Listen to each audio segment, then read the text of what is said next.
What is going on, guys? Thank you so much for joining us right here on Outside the Brand. This is your Monday Night Raw post show for January 30th, 2022. I'm your host, Phil, and of course, this is Outside the Brand. Thank you so much for joining us right here on your Monday nights, wherever you may. I had my mic off the entire time. God dang it. What's going on, guys? It's Phil here. Welcome to the Monday Night Raw post show for January 30th, 2022. I'm your host, Phil, and of course, this is Outside the Brand. Thank you so much for joining us right here on your Monday nights, wherever you may be. Now that I got my mic on, we can actually start the show.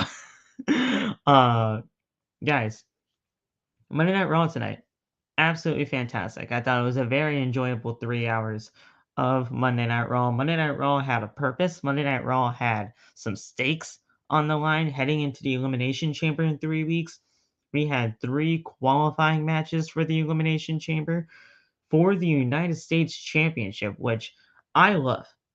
I love that the United States Championship is getting the prominence and the shine that it deserves, mainly because of the fact that earlier on today, we were notified that we will be getting, most likely, Roman Reigns versus Sami Zayn for the Undisputed Championship at the Elimination Chamber pay-per-view. Obviously, we saw last night at the Royal Rumble pay-per-view, Sami Zayn turning on the Bloodline, thus becoming the biggest babyface in the WWE. There's no one else that even comes close to that. And now we're going to be getting Sami Zayn versus Roman Reigns in Montreal, in Sami's hometown, for the title. That is going to be a very interesting dynamic, and that is going to be, first of all, that's going to give massive heel heat for Roman Reigns, and second, I mean, like, Sami's going to be like a hometown hero for that, for the fan base over there in Montreal, Quebec, Canada. So that is just going to be insane. But Monday Night Raw tonight had a purpose, had stakes on the line, and most of all, the return of the American Nightmare, Cody Rhodes, which totally gave a huge facelift to the Monday Night Raw brand. And oh my God, like, you guys know I'm a huge fan of Cody, right? You guys know I'm a huge fan of Cody and the way that he does things for, just professional wrestling as a whole. But man, there's something that has to be said about Cody Rhodes and the way that he goes about things and the energy that he brings to a wrestling show. Monday Night Raw over the last few months, honestly, since Cody's been out, has not felt exciting. It has not felt the same. And Cody Rhodes brings that different type of an energy that honestly nobody else can really give. He has that type of an energy that where you are just willing to drop everything that you are doing and listen and watch and, take in anything that is being presented on the show. Cody Rhodes tonight was absolutely fantastic, not only just in his main event match with Finn Balor, which we will get into, but the promo that he laid out when he laid out the challenge to the Tribal Chief, to the head of the table, to the undisputed WWE Universal Champion, Roman Reigns. Cody Rhodes is a class act. We all know this. He is going to be in the main event of WrestleMania, and he will, and you guys are going to quote me on this. You guys can quote me on this. He will be the new undisputed WWE Universal Champion. I understand people are probably not going to like that. I understand people want Sami Zayn to do it. I understand the whole thing about Sami Zayn, how this is way bigger than the tag team titles. I understand your points. I do. But Cody already won the Royal Rumble. You can't take that away from him. You can't negate the fact that he won the Royal Rumble and he is going to the main event of WrestleMania. So Cody made his intentions very clear. He made his intentions clear when he came back to WWE that he was going to do it for him, he was going to do it for us, the fans, and he was going to do it for the American Dream, Dusty Rhodes. He not only won the Royal Rumble for the Rhodes family, he did not only just take his stake his claim for the Universal Championship at the Show of Shows at WrestleMania 39 in Hollywood, but he is staking his claim to go up against Roman Reigns on the Show of Shows on the grandest stage of them all, WrestleMania. And that is just going to be an instant classic. A classic that we know is going to be held to the highest of regards because it legitimately is two generations, two families going at it. Wrestling has more than one royal family. He legitimately said that not only just in his theme song, but tonight. WWE has more than one royal family, not just the Anoa'i's, but the Rhodes family itself. And we're getting that at WrestleMania. So, guys, we're going to talk all things Royal Rumble Fallout, Cody Rhodes, Rhea Ripley, talk about WrestleMania, the qualifying matches for the United States Championships Elimination Chamber match. I would have liked it if we had the Intercontinental Championship in the Elimination Chamber as well, bringing spotlight to the Intercontinental title, but the United States title, I absolutely love it. I do think that with this field that we are getting inside the United States Championship Elimination Chamber, we will be getting a new United States champion in the chamber, mainly because of the fact of what Austin Theory said tonight during the VIP lounge with MVP. So we'll go over all of that. And we'll just go over everything that happened on Monday Night Raw tonight, guys, because it was a stacked show. It was a very good show. And I can't wait to talk about it with all you guys here on Outside the Brand. Follow us on social media. All the TikTok links are down in the description below. Follow me on Twitter, Instagram, and TikTok at PhillyMatt_. You guys know I live tweet during the entire shows from beginning to end. I love talking to you guys on social media. You guys are very interactive over there, and I do appreciate that. So thank you for all the follows, all the likes, all the retweets, all the stuff that you do to help me continue the journey of being, a podcaster here in the wrestling community. It's really it's just been a fun year and a half, almost 2 years. We're definitely approaching 2 years for sure.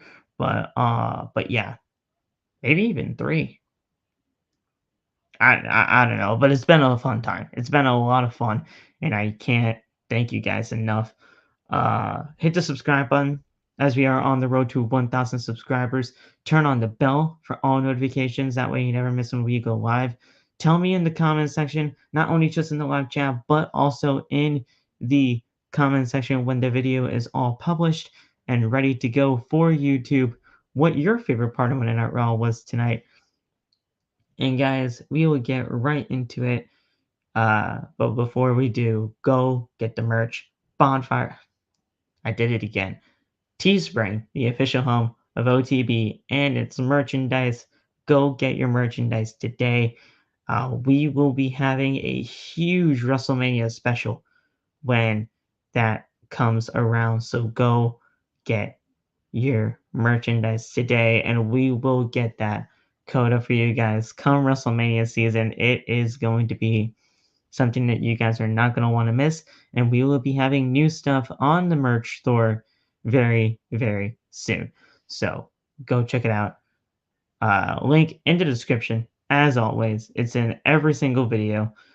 Go get it today at Teespring, the official home of OTB and its merchandise. Let's get into the show, guys. Let's get into the show. Let's not waste any more of your time. Let's go. So we started off with the American Nightmare, Cody Rhodes. A video highlights Cody Rhodes' dramatic return at the 2023 Royal Rumble match. Cody entered at number 30, as we all know, and won the match. Rhodes' dream of main eventing WrestleMania and winning the world title is one step closer to reality. The American Nightmare, Cody Rhodes, the winner of the 2023 Royal Rumble, is introduced to the crowd. Rhodes comes out to a great reaction, and he looks just pumped up to be back on the red brand. Pyro goes off twice for him. As we all know, he loves the pyro. And he gets into the ring and he's just genuinely happy to be back. And I absolutely love that about him. I love the actual genuineness that he does bring to the audience. And he's just happy to be back on Monday Night Raw after 7 months of being away. A loud Cody chant breaks out in Tulsa, Oklahoma, and the chant is soon followed by "You deserve it." So the fans are with Cody. The fans are with Cody, and I'm very happy about that. I'm very happy about that because I understand the whole Sami Zayn situation. It's still going to be prominent, and it's still going to be very, very prominent once we get closer and closer to WrestleMania and to the Elimination Chamber, especially. But I'm glad that the fans are still, involved with Cody and they are still, infatuated with the Cody story and trying to get to WrestleMania for his family, for his father, and trying to get that world championship. I'm very happy that the fans are still buying in to that story, and I can't wait to see what happens at WrestleMania in April. So Rhodes jokingly asked, "What do you want to talk about?" And I love it when he does that. He just does that kind of thing. There's always something. There's always someone new watching the show. So Rose is not the same person that he was 15 years ago when he first started. Rose thought a lot about uh, himself as a 19-year-old pulling up to a metal barn called Ohio Valley Wrestling. There was a sign on the door that said, "Tomorrow's Superstars Today." Rhodes was sitting in his old Volkswagen Jetta and remembers vividly thinking to himself that he would be WWE champion within the first 2 years. Rhodes was ambitious and as well as delusional. Rhodes thought that he was going to be the next John Cena. If you could go back and talk to that 19-year-old Cody Rhodes, what would he say? Would he have said that he wasn't going to do any of that down the road? Would he tell him that one night in London he'd be slapped so hard his knees would buckle? Would he tell him that he'd be dashing Cody Rhodes, giving grooming tips? Would he be bringing the Intercontinental Championship and restore it to its former retro glory? Would he be painting his face and become less than? Would he tell him there's a woman that says everyone's name all night that would become his wife? Would he tell him that he'd lose a 295-pound best friend and gain a 6'1" back? Would he tell him that he'd be the Fire at one point and bleed all over the world? Would he tell him that in 2015 he would do what everyone told him not to do and go on an excursion to look for the industry's health while negating his own? Would he tell him that on January 23rd, or that on January 28th, 2023, he would outlast 29 other men in the Royal Rumble to become the first in his family to punch a ticket to to go on last at WrestleMania? Another Cody chant then picks up. And at this point, I'm just listening. Throughout that entire ordeal, I was just listening. And I loved everything about what he was saying in that promo, right?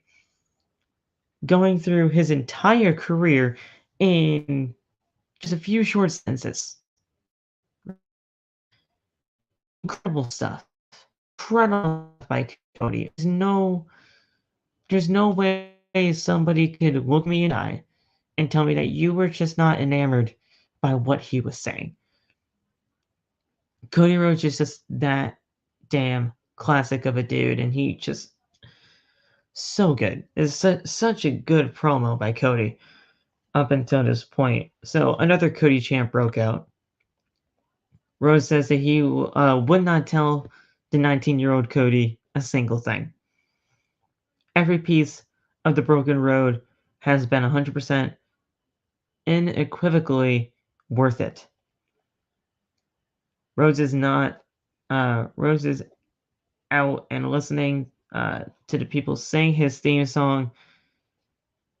He says the first track was his own. Wrestling has more than one royal family. Actually, WWE has more than one royal family. For that to be true, real, vindicated, and validated in his heart, he has to stand across the bloodline. He has to stand across the tribal chief ahead of a table, and the crowd starts to boo loudly. And Cody Rhodes says, listen, I have to stand across from a man that has held the title for 800 plus days. He has to stand across the ring from Roman Reigns. And the crowd is booing Reigns out of the building at this point and starts to chant, Roman sucks.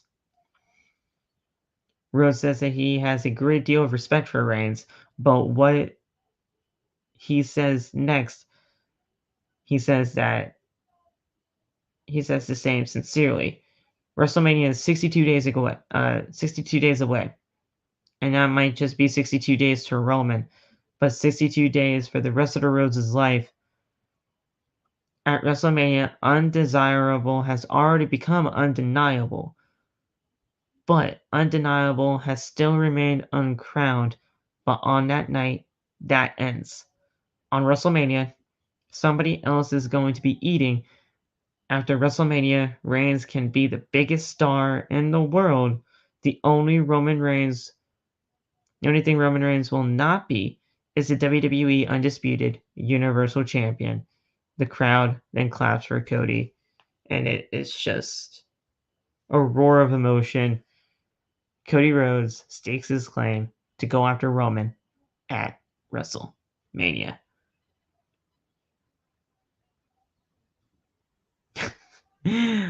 Anthony, what's going on, brother? First of all, thank you so much for coming on by OTB. Yeah, we do Monday Night Raw, Friday Night SmackDown, AEW Dynamite, and a Tuesday's Talk episode where we just talk wrestling. We do a full show review of all the 3 shows that I just mentioned. And yeah, we have a very good vibe over here. I usually have guests with me. I usually have other podcast members along with me for, the talk of Monday Night Raw, but people cannot make it tonight, so I am here solo. But yeah, we go very in depth. I talk about the show, I give you guys my opinions, and at the end of the day, whether you agree or disagree with me, we all have very fun together and we just talk pro wrestling here on Outside the Brand. This is a podcast that we started on the first SmackDown that fans came back, and we have been here ever since, man. Over 300 episodes strong, on the road to 1,000 subscribers. If you're here and if you want to just enjoy the show, come and enjoy the show with us. If you want to hit the subscribe button, you can. Turn on the bell. That way you don't miss when we go live once again. And yeah, man, if you want to follow us on any of the social medias, all the TikTok links and my social medias are in the description below. Also, we have merch. We have merchandise for you at Teespring, the official home of OTB and its merchandise. Yeah, man, it's a very fun time talking pro wrestling, and especially now that we're on the road to WrestleMania, it is going to be a very, very fun time to be a subscriber here on OTB. So if you want to stay in, talk wrestling with me, let's go, man. I absolutely would love to hear your opinions on some things that we had tonight on Monday Night Raw and for shows to come. So I appreciate you for being here. But yeah, we just talked about the Cody Rhodes segment that happened to kick off Monday Night Raw tonight. I thought it was a very, very good segment. Cody Rhodes is an incredible talker, not only on the mic, but just the way that he does things on the mic when it comes to the storytelling and the believability that he has. It's just an incredible feeling knowing that Cody Rhodes is back, because Cody Rhodes brought that energy back to Monday Night Raw that has not felt like a Monday Night Raw type of vibe in quite some time. So this was just an incredible promo to kick off Raw. I loved every single bit of it. So yeah, we had Cody Rhodes, and once Cody Rhodes was looking to be done for his promo, the Judgment Day. The Judgment Day comes out. Finn Balor, Damian Priest, and Dominic Mysterio come out to the stage. Balor says that he's a little refused. Is Rhodes returning to do something original, or is he going to be the knockoff all his stuff like he did before? Mysterio says Rhodes ruined what the Judgment Day's plans were at the Royal Rumble. Mommy Rhea did what she was supposed to do and win the Women's Rumble. Later on tonight, she will choose her WrestleMania opponent. Mysterio was supposed to win the Men's Royal Rumble match, or at least that's what he said. Balor wondered what would have happened to Rey Mysterio to lead him not coming out. Mysterio said Rhodes put his hands on him and ruined the moment for him at WrestleMania. If Rhodes did that in prison, he would not be standing here right now. He would have got. Priest said Mysterio should be the only multi-generation superstar in the WrestleMania main event, not some suck-up like Cody Rhodes. Of course, Rhodes would get handed number 30. Ripley ran the entire gauntlet, really outlasted 29 others, and Mysterio says that Rhodes owes him an apology for ruining his moment. Rhodes tells him to hold on. He thought that he was trying to scare him, but Mysterio tried to scare him straight. This could be very different. Rhodes mentioned royal families. Rhodes has a tremendous amount of respect for Rey Mysterio, his father, but Mysterio said that he has no respect for Rey. The crowd loudly booed at him for this. Mysterio doesn't have respect for anyone's father here, especially Cody Rhodes' father, the American Dream, Dusty Rhodes. The crowd then booed even louder for that one. And of course you would, because it's the American Dream. Rhodes begins to speak, but is stopped by a kick his ass chant. Rhodes says in 62 days until WrestleMania, he could play it safe and stay healthy, or I can kick your ass. Any of you three, how about it tonight? And Rhodes' music plays, and that is the end of the segment. Or so we thought, because while they were running down the 3 qualifying matches, Edge comes out of nowhere and just attacks Judgment Day, and we're just having a brawl before we go to a commercial break. An absolutely incredible way to kick off the show. I love that Edge is actually helping Cody Rhodes in the instance of the Judgment Day, mainly because of the fact that obviously Edge created Judgment Day, but this is a very good mini feud for Cody Rhodes until we get to the obvious build up for the WrestleMania match between Cody and Roman Reigns. So I thought that was absolutely fantastic. It's just absolutely incredible. And I do agree with you there, Anthony. Top 5 on the mic when it comes to just, being like an actual person that actually speaks to the crowd, like not like an actual wrestler, but just as a person. 100% agree with you on that. That is bar none fantastic. Like, that's a fantastic way of putting it. And that's a great analysis right there. So good on you for, really bringing that point up, because that's really, really true. And I do agree with that point. So we had 3 qualifying matches for the Elimination Chamber, that being Baron Corbin taking on Johnny Gargano, Dolph Ziggler taking on Bronson Reed, and Seth freaking Rollins versus Chad Gable, which was the actual opener of the show. Tonight we have Seth Rollins taking on Chad Gable tonight to open the show in the qualifying match for the United States titles Elimination Chamber match. Very, very good match to kick off the show. I thought this was absolutely incredible. Chad Gable is so underrated in the way that he just performs out there in the ring. Seth Rollins is always good, but to me, at this point, Seth Rollins should not be in the United States title pictures anymore. He shouldn't. He should not be in the US title picture. This man needs to be in the world title picture moving forward. I understand that Seth Rollins is, kind of stuck to where he is right now, and I get that. But we have seen so many Seth Rollins Austin Theory matches or Seth Rollins in the United States Championship picture matches. I'm done with it. I'm done with it. I want Seth Rollins to be one step closer to the world championship, and hopefully we get that once we get these titles off of Roman. Once we get these titles off of Roman, once we split the championships back up, once the WWE title is back on Monday Night Raw, once the Universal Championship is just over on Friday nights, once these championships are ununified, let's get Seth Rollins back where he belongs, and that is the World Championship picture. It needs to happen. It needs to happen. Because I love Seth. But Seth could do a lot more than just the United States Championship. I mean,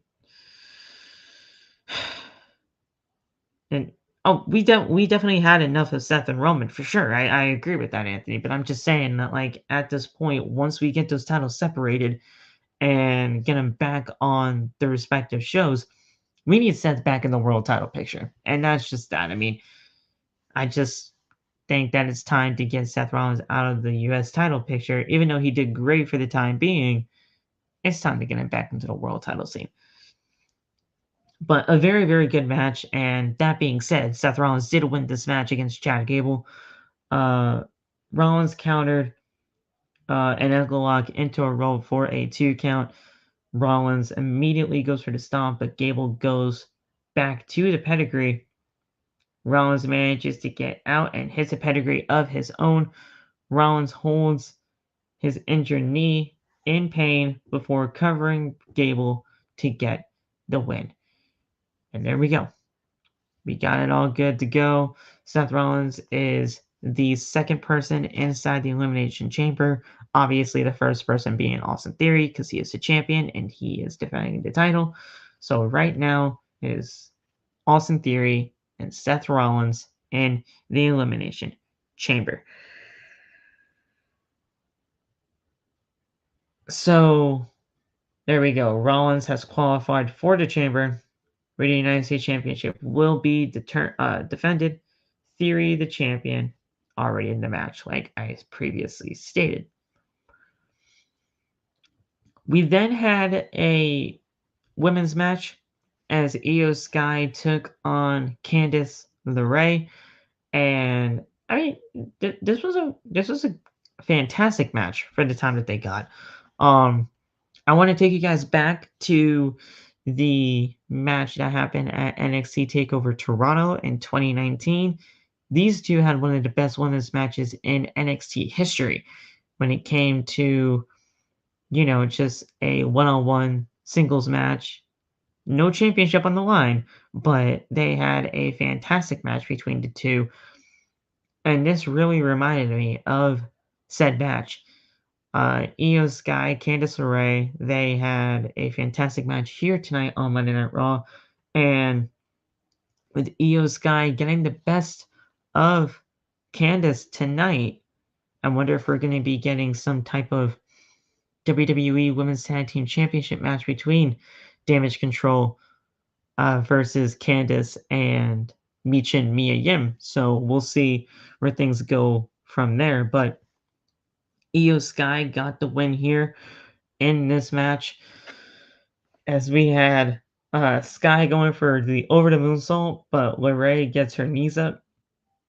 Dakota Kai distracts the referee as LeRae covers. The referee sees the pin finally and goes for the count, but the kick out happens by Sky at the count of 2. LeRae then takes Sky down and goes to the ropes, but Bayley distracts the referee once again. LeRae attacks Bayley, and Sky rolled up LeRae for the win, and we got things going there with Io Sky getting the win. I actually would have liked that spot, Anthony. If Cody and if Randy were able to return and the Rumble, we could have seen Cody and Randy with Drew and Sheamus. That would have been a really cool thing to see, for sure. I hope Randy comes back soon, man, because he also needs to return. He would bring a ton of energy back to Monday Night Raw as well. But in due time, hopefully in due time, we get Randy back. But that really could have been a cool spot. But Rhea Ripley, she will be making her WrestleMania opponent decision next on Raw. So after our commercial break, we saw Rhea Ripley come out, and she was about to make her WrestleMania opponent announcement. She is alone in the ring. The crowd is really anticipating what Ripley is going to say. Ripley says that it's been a while since she's been out here without her Latino Heat Dom Dom and her Judgment Day crew, but she really wanted the attention on her.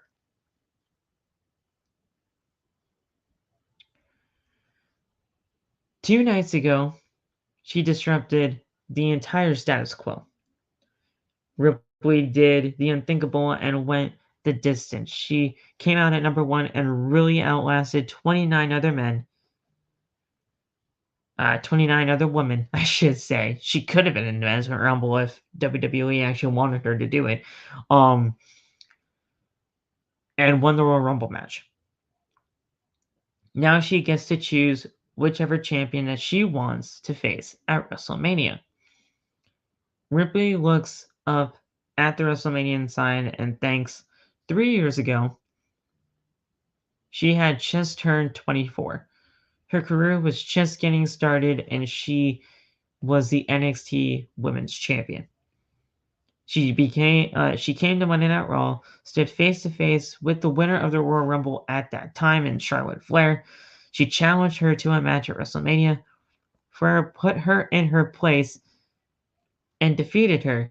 And the funny thing is about Flair is that she's always somehow in the title picture. Flair is somehow always on top of her game. Ripley hates to give her credit, but she gets better every single year.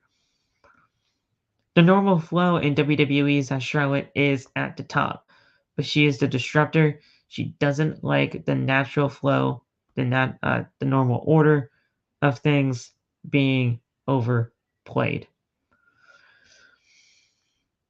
Ripley says, quote, "So Charlotte, I advise you to enjoy every rising and bowing down to the Queen because there's about to be a rise for Rhea Ripley." At WrestleMania, she put Charlotte Flair in her place, and Ripley looks into the camera and says, quote, "Charlotte, I choose you." Ripley's music plays, and she looks at the WrestleMania sign once again. So she chose Charlotte Flair. What's up, Deontay? She chose Charlotte Flair. I'm gonna be honest with you guys, Anthony, and this is also another thing that you will be hearing, from me. I'm a brutally honest guy. If I don't like something, I'm gonna say it. If I like it, obviously I will say as well. But if I don't like it, I'm just gonna come out and say it. You can, like I said earlier on in the show, you can agree with me, you can disagree with me. That is perfectly fine. But I did not like this a single bit. I didn't like the decision. I like the way that she approached this. I like the way that Rhea Ripley just came out on her own and really just went through, the history that she had with Charlotte. Like that is like the storyline. It does make sense. She wants revenge from what happened at WrestleMania 36. Fine, but that's not the match we should have gotten. That is not the match we should have gotten at WrestleMania 39 this year. What we should have gotten was Bianca Belair. We should have gotten Bianca Belair versus Rhea Ripley for the Raw Women's Championship at WrestleMania this year. And here's why. November 7th, 2022. A date that we saw Ripley and Bianca Belair stare face to face at each other before Survivor Series. That to me was a complete call to give Bianca Belair, just a warning shot, as Rhea Ripley could be on her way to winning the Royal Rumble and getting a shot at her at WrestleMania. Back in July of 2022, we were supposed to get Bianca Belair versus Rhea Ripley for the Raw Women's Championship at Money in the Bank. That didn't happen because Ripley got a concussion. I thought when we got that stare-off between Bianca and Ripley on the November 7th episode of Monday Night Raw, we were calling back to that. We were going to be calling back to that moment where we should have gotten Bianca Belair versus Rhea Ripley, but just wasn't able to get it. When she won the Royal Rumble, I'm like, this is great. We're going to get Ripley challenging Bianca Belair, and the whole story is that anytime that I've tried to get to Bianca Belair and the Raw Women's Championship, something bad has always happened. Something terrible has always happened. And we're not getting that now. We're not getting that because we chose Charlotte Flair for a rehashed feud that happened 3 years ago. I'm not happy about it. I know what they're trying to do. They're trying to let her get revenge from what happened 3 years ago at WrestleMania. I get that. I'm not naive. I know what they are trying to do. But it was just not the right call for me. It was not the right call, and I really don't think that it should have happened that way. And people are saying Asuka versus Bianca. That makes no sense to me. What does Asuka have to do with Bianca Belair?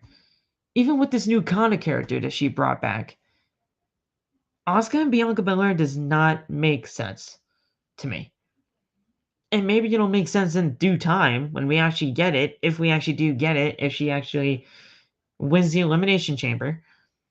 Maybe I'll get it in due time. But I have legitimately no idea why people want Asuka versus Bianca Belair right now, mainly because of the fact that it doesn't make sense to me right now. And like I said, it might make sense in due time. But as of right now, it makes zero sense. And this is another reason why this women's division on both Raw and SmackDown not only are just so, it is so lopsided, it's not even funny, and as two divisions, it is not worth standing upon. WWE as a whole women's roster, is completely stacked. But when it comes to the two separate divisions, they don't have great legs to stand on to me.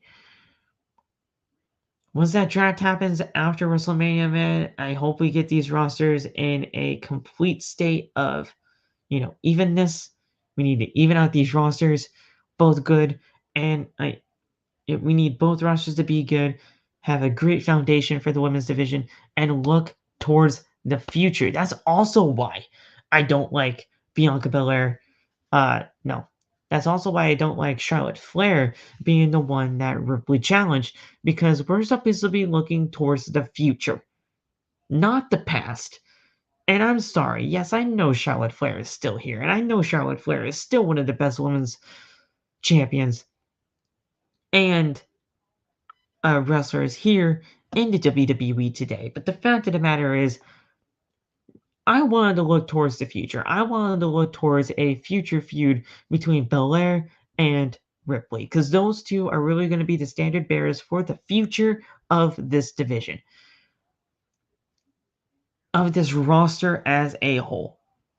Because at this point, Bianca Belair is positioning herself to be the fifth in the 5 horsewomen at this point, and that is including all other 4 in Sasha, Charlotte, Becky, and Charlotte.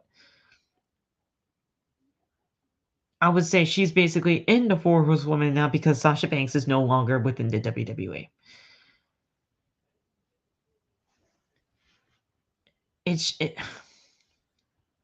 I hope you guys understand where I'm coming from with all of this, but that's just how I feel. You guys can let me know. I don't know. I really don't know. And Tony, like I said, if Asuka wins the Elimination Chamber, cool. I'm fine with it. But Asuka and Bianca make 0 sense to me up until this point. So we'll see. We'll see. But yeah, that's just how I feel about the whole situation. Not the best way they could have done it. I understand the reasonings behind it. I understand you want revenge, but when you legitimately had the story in the palm of your hands with Bianca Belair, you just didn't get the job done. They dropped the ball. WWE dropped the ball on that, in my opinion, and I'm gonna stand by that. I also stand by my opinions here, Anthony. If you haven't, figured that out already, and I stand by my opinion here, whether anybody agrees or disagrees with me. I'm a very outspoken person, but man, like this to me was just dropping the ball, and you really could have done something a little bit better. So, but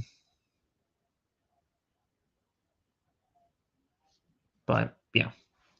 So Kathy Kelly is backstage and mentions the Elimination Chamber. She introduced for Seth Rollins.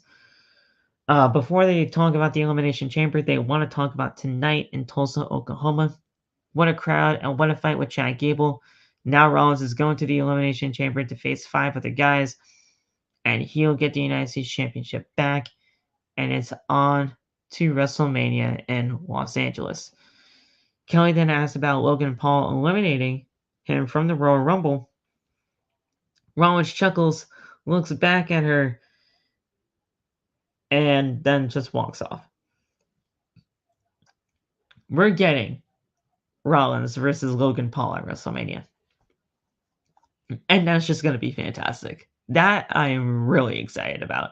I am really excited about that one. So we'll see where things go from there. But I'm really excited about that.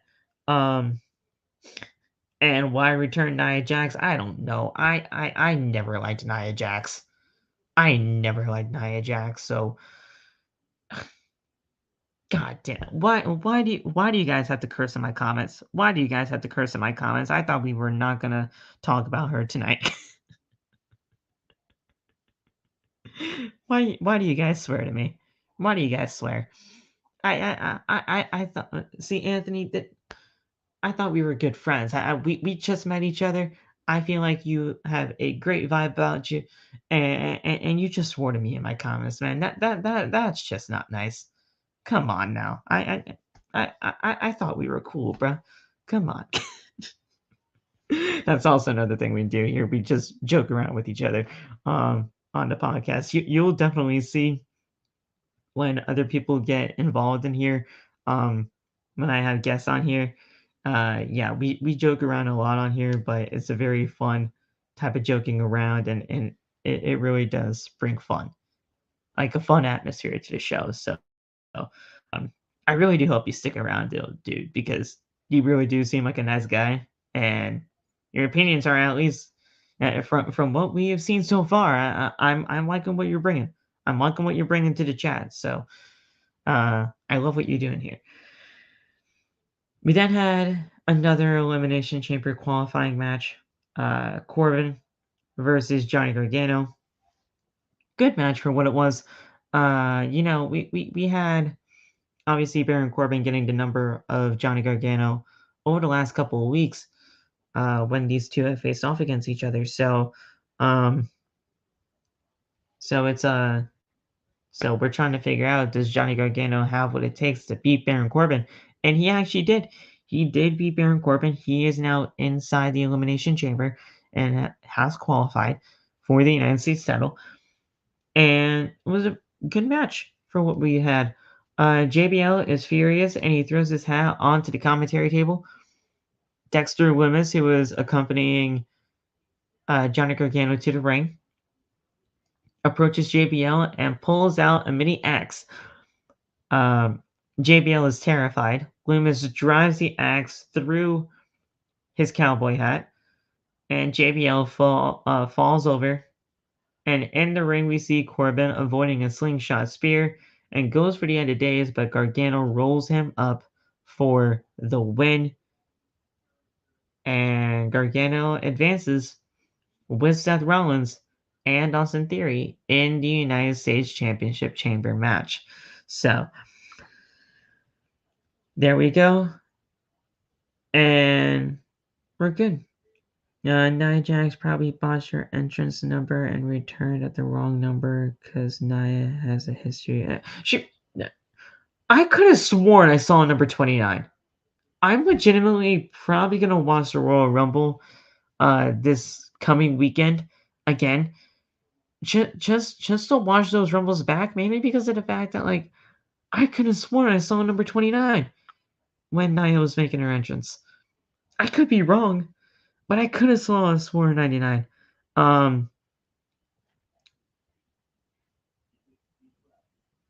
Oh yeah, when Corbin was a lone wolf, I actually did care about him. Now I could legitimately give two fucks.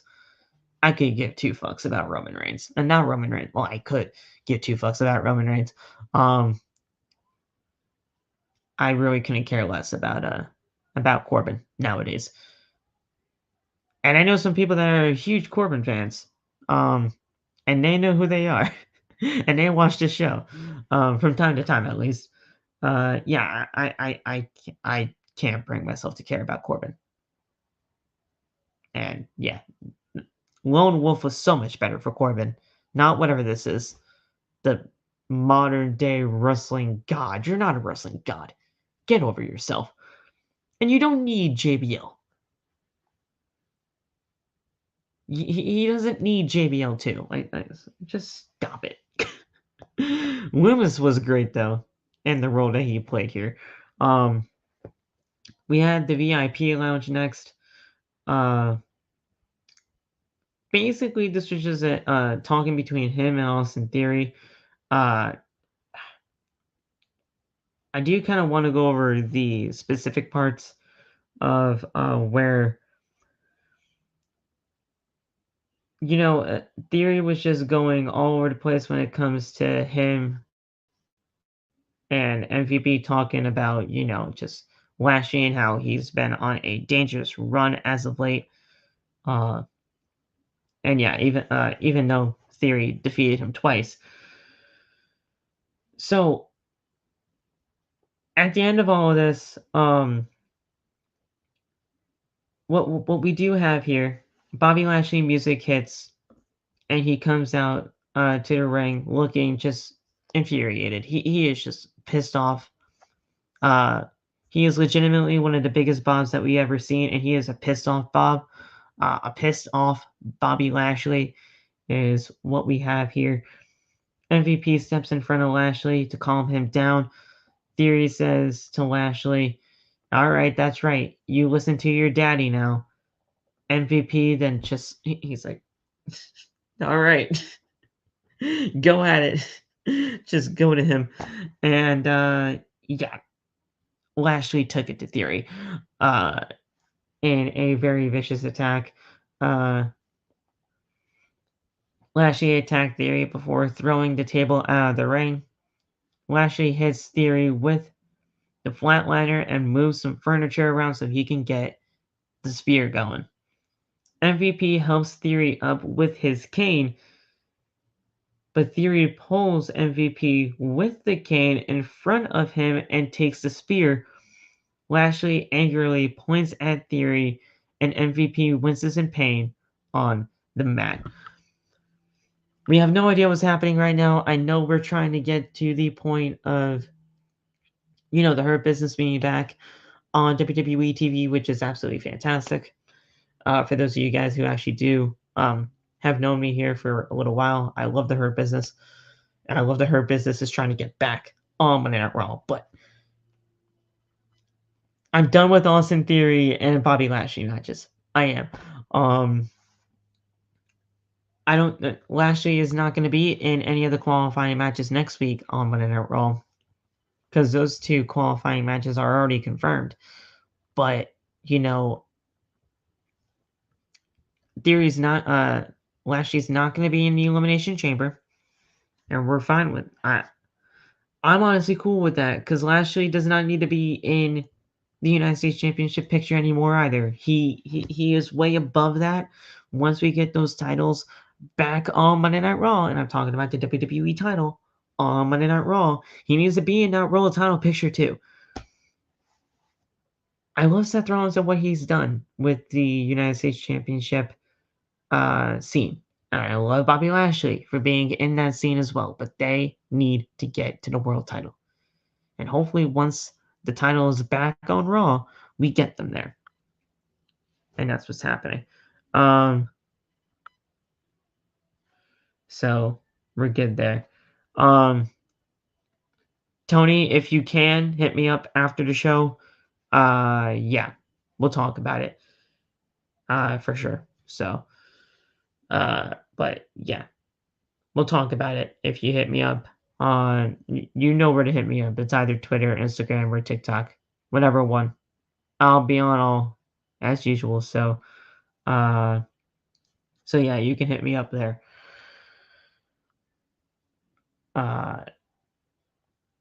So yeah, we're good to go with that. It's just, we'll see. We'll see what happens when it comes to MVP, Bobby Lashley, the Hurt Business, Austin Theory, all that kind of stuff, and we'll see where things go from there. So, we had the Miz in the ring after a commercial break, and Miz is immediately starting to complain about what the proper spotlight should have been for him at Raw 30. He was the first man out in the Royal Rumble match. Adam Pearce came out and tells Miz to stop whining and complaining about an opportunity. Somebody has been knocking at his door all night for an opportunity. A man with the newest member on the Monday Night Raw roster, Rick Boogs. Rick Boogs is now on Monday Night Raw. He finally comes back after a unfortunate injury to happen at WrestleMania 38 last year.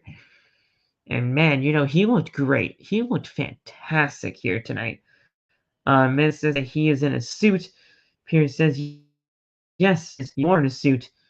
How awesome he is. And how awesome it is that you are. But, the match is official. So, you're having the match regardless. And you have Miz vs. Boogs on Monday Night Raw.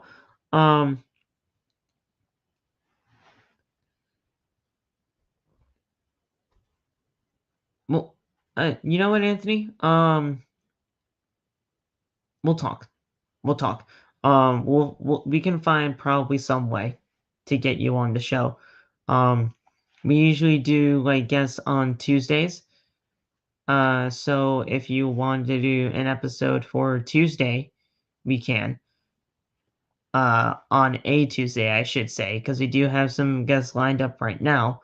But yeah, hit me up on any of the social medias that you see in our description. My Twitter, my Instagram, and my TikTok are in the links that are in the bio, that are in the description. And yeah, if you message me on there, we can hook something up and we can get you on one of the Tuesdays talks coming up. So yeah, man. It would be fun. It would be fun. So yeah, hit me up and we can possibly talk some things out to get you on the show one day. So yeah. Rick Boogs easily won this match here. I mean, there's no way he was not going to win his first match back, especially on the new brand that he's on.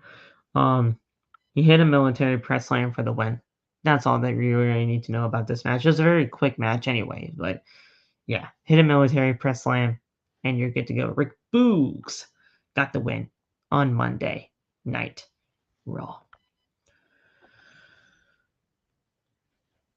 So we then had a video package recapping Sami Zayn and the Bloodlines, a very heart-wrenching ending at the Royal Rumble pay-per-view last night, or not last night, on Saturday. Holy shit. That was so good. Such a very, very good ending to one of the best Rumble pay-per-views in a while. So, if you guys missed our Monday Night Raw, not Monday Night Raw, Jesus Christ, I gotta go to bed. If you guys missed our Royal Rumble post show that we did last night, go check it out on the homepage of the channel. It is legitimately episode 311, so just go check it out. A very, very fun discussion with myself and Loff, and it's a good show. It's a good show, especially you, Anthony. If you since this is the first time you're seeing this show, um, go back and watch some of the previous episodes. Uh, yeah, just to see our vibe when it comes to having guests on the show and everything like that. It's a very, very fun show. At least the Royal Rumble post show that is. So have a look at it. And yeah, man, it's cool. Yeah, I'd have to just send you the link to the room, and you can have your phone, uh, prompted up or whatever, and you just have your camera from your phone, and you can join it like that. So yeah, any way that you have, a camera, you can. And don't worry, guys, you don't have to show your face if you don't want to, but yeah, you have your camera, so you can have it on or off, like so. If you have it off, it would show as uh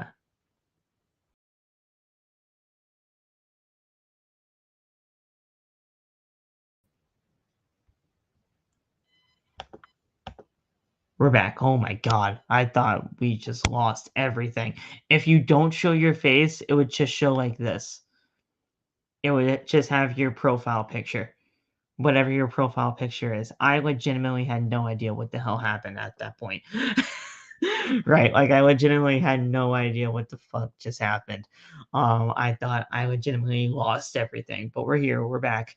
Um, and thank you for following me on Insta, Anthony. I'll definitely check and follow you back, um, but yeah, we're good. We're back. Um, so, RIP Jay. I don't know if that's what your whole thing is about, Anthony. Or maybe Briscoe is legitimately your last name, but um, but yeah, that hey, R.I.P. to Jay. We did a whole thing about Jay Briscoe too on the show, so if anything, um, go check out at least the last few episodes because especially with that whole news coming out, that was just a terrible, terrible tragedy. We then had the Bailey segment with Bianca Belair, and then we had the Oh man, we actually still have a lot to go through. We had the Bailey segment, the third and final qualifying match, and then the main event. So your last name is actually Briscoe. That is actually really cool. That is really cool. Okay. Okay. That's awesome. Oh, I know Jay Briscoe's name isn't legitimately Briscoe. I know it's Jay Pugh or Jamin Pugh. But yeah, it's a I'm just saying we did a ton of stuff when it came to the sad tragedy of his passing. Um, but yeah, it still pains me to this day that we're even talking about his passing. Like it doesn't even seem real to me still. But yeah, having last name Briscoe though, that does sound really cool. Um, you're from the Netherlands. Oh, okay, okay, okay. Interesting. Okay, so welcome, welcome from welcome from the United States. Yeah. So let's get right into the swing of things here. What did we have here? So yeah, we had the Bailey and Becky segment. Uh,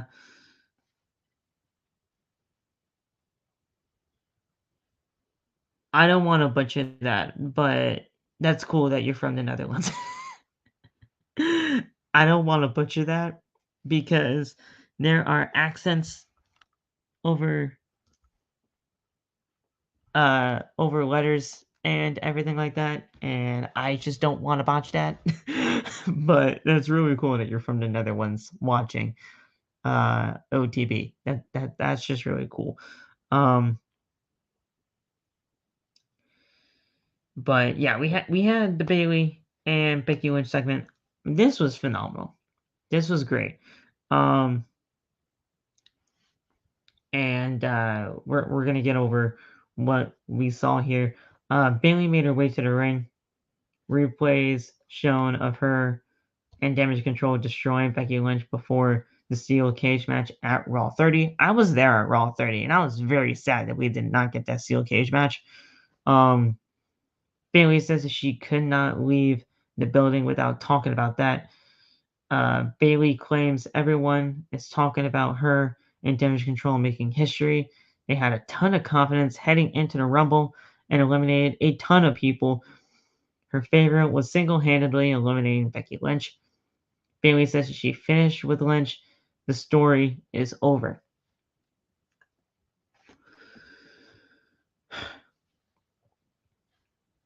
Becky Lynch comes out.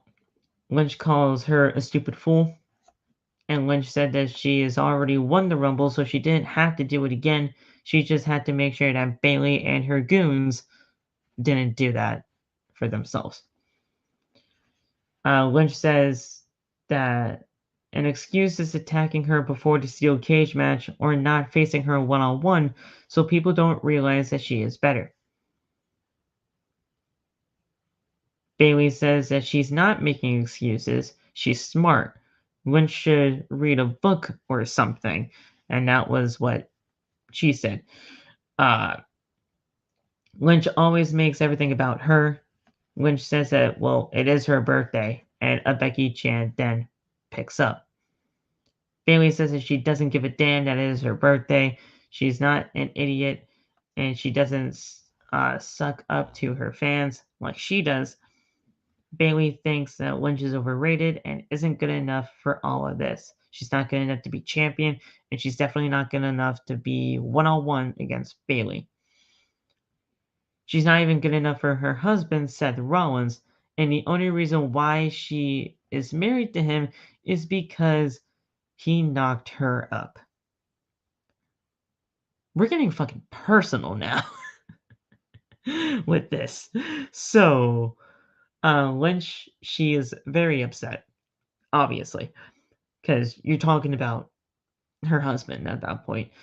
After all this time, she thought that they were only fighting about wrestling. This animosity started 10 years ago back in NXT in Orlando. So, how about it? This ends next week in Orlando, where it all started inside that steel cage match because you guys were robbed, because you and Damage Control robbed Philly last week of the steel cage match. Bayley completely just flat out said no. So, Lynch returned. She went to the back. She went to the back and grabbed Dakota Kai, who had her leg locked in a steel chair. She returns with dragging Dakota Kai by her hair and the chair wrapped around her ankle. Bayley gets out of the ring. Lynch asked and threatened to hit Kai's leg with the chair. Bayley desperately begs for her to not do that as she accepts the match for the steel cage match next week. Lynch says that she could bring all her friends that she wants next week, but she should check on Io Sky in the back. Lynch walks off as Bayley checks on Dakota Kai. Very, very good segment here. A very personal segment between Bayley and Becky Lynch. That segment alone got me back into the Becky Lynch and Bayley story. It did. I was very not into the Bayley and Becky Lynch story the last few weeks. I was not into it, mainly because there was no heat heading into this.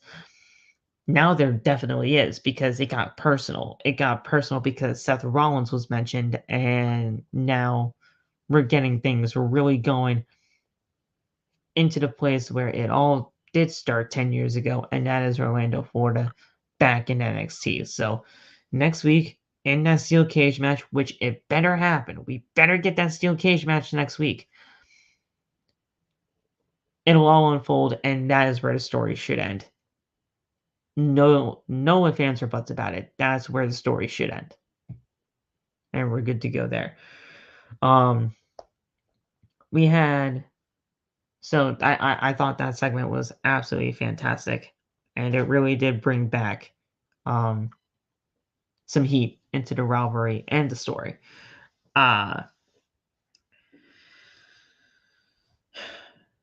So then we had the Elimination Chamber qualifying match, the third and final one of the night. Dolph Ziggler took on Bronson Reed. This was basically a squash match, and I absolutely love it. Bronson Reed looked like a fucking monster in this match, and that's exactly how he should be, portrayed as an absolute beast, and that is exactly what happened tonight. Ziggler punched away at Reed as he gets up, but Ziggler goes for the famouser, but Reed counters that into a vicious power bomb. Reed then goes to the top and crushes Ziggler with the tsunami splash for the win. And Reed is in the Elimination Chamber for the United States Championship. Perfect environment, perfect atmosphere for somebody like a Bronson Reed, who I could honestly see winning the Elimination Chamber and being the United States Champion this early on. I can. I can see him win the United States Championship in 3 weeks. I really can. Because at the end of the day, Bronson Reed has been looking like a goddamn monster, a badass, a beast, and who would not want something like that as your United States Champion? I'm not saying that it is a foregone conclusion that he is going to be the United States Champion inside the Elimination Chamber, but with how well that they are portraying Bronson Reed right now, he could easily be a favorite, an easily foregone favorite to win the match. Hey, it's 12:51 and I got an exam tomorrow. I'm gonna hit your Insta maybe, and I hit today. Hey, Anthony, I appreciate you so much for being here. Welcome to the OTB family. Stay safe. God bless, and we will talk soon, my man. Have a good rest of the night, and we'll see you possibly tomorrow for Tuesday's talk. We'll have we'll have some stuff to talk about tomorrow for sure. Stay safe, bro. I appreciate you for being here on the first ever episode too. This was your first ever episode, man. I hope you enjoyed it. I appreciate you, my guy. So Bronson Reed, easily a possible favorite for the chamber match, and I absolutely loved every single second of it.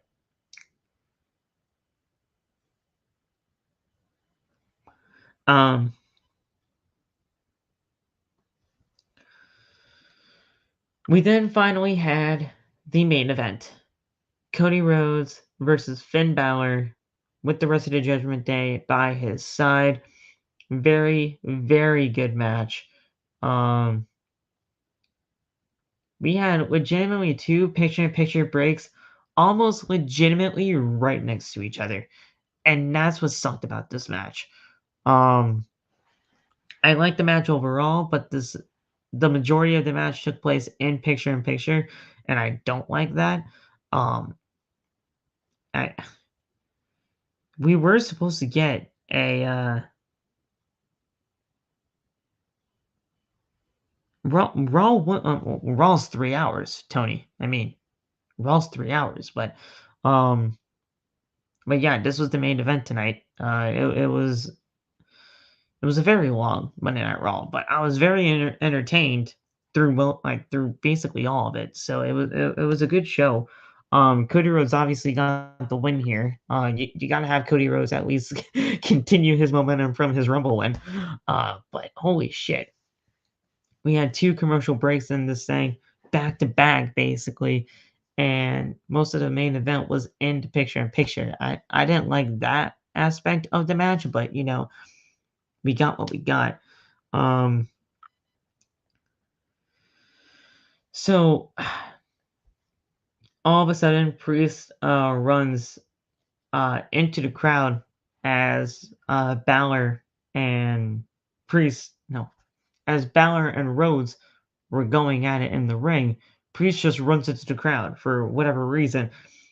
That whatever reason turned out to be Edge, and Edge is running down the steps through the crowd.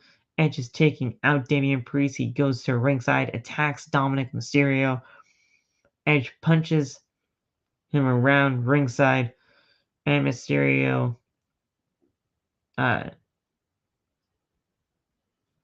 so he hits Mysterio around for a little while, throws him over the announce table. Rhea Ripley jumps on Edge and starts punching away at him. Beth Phoenix runs down and spears Ripley on the floor. In the ring, we see Balor taking it to Rhodes with a double foot stomp to the chest. Balor hits a shotgun drop kick and goes to the top rope. Edge goes on the apron and distracts Balor for a moment. Balor leaps, but Rhodes moves out of the way and hits 3 crossroads for the win. Not 1, not 2, but 3 crossroads, and gets the win. And Cody celebrates to end the show. A very, very good thumbs up episode of Monday Night Raw tonight, with Cody Rhodes being back, with the build towards the Elimination Chamber match and the pay-per-view as a whole. This is going to be an incredible road to WrestleMania, no pun intended. I absolutely loved every single thing about it. And I love that we get a little mini feud with Cody Rhodes and Judgment Day, mainly because of the fact of this. This is a great mini feud for Cody Rhodes as we get closer to WrestleMania. We're probably going to be getting Edge and Beth Phoenix versus, I'd say, Finn Balor and Rhea Ripley. That way, we can get that feud going between Finn and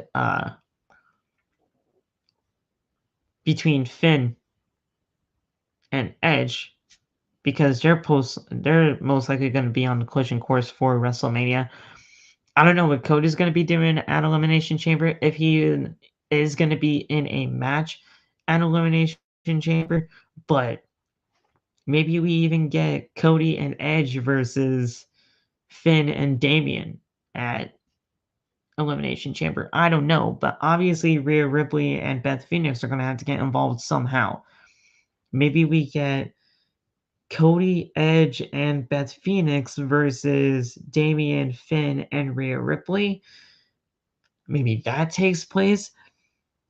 We can either get the tag match that I mentioned, the 6-person tag team match that I mentioned, or singles matches. I don't know, but I really do like that we're getting a mini feud with the Judgment Day for Cody on his road to WrestleMania against Roman.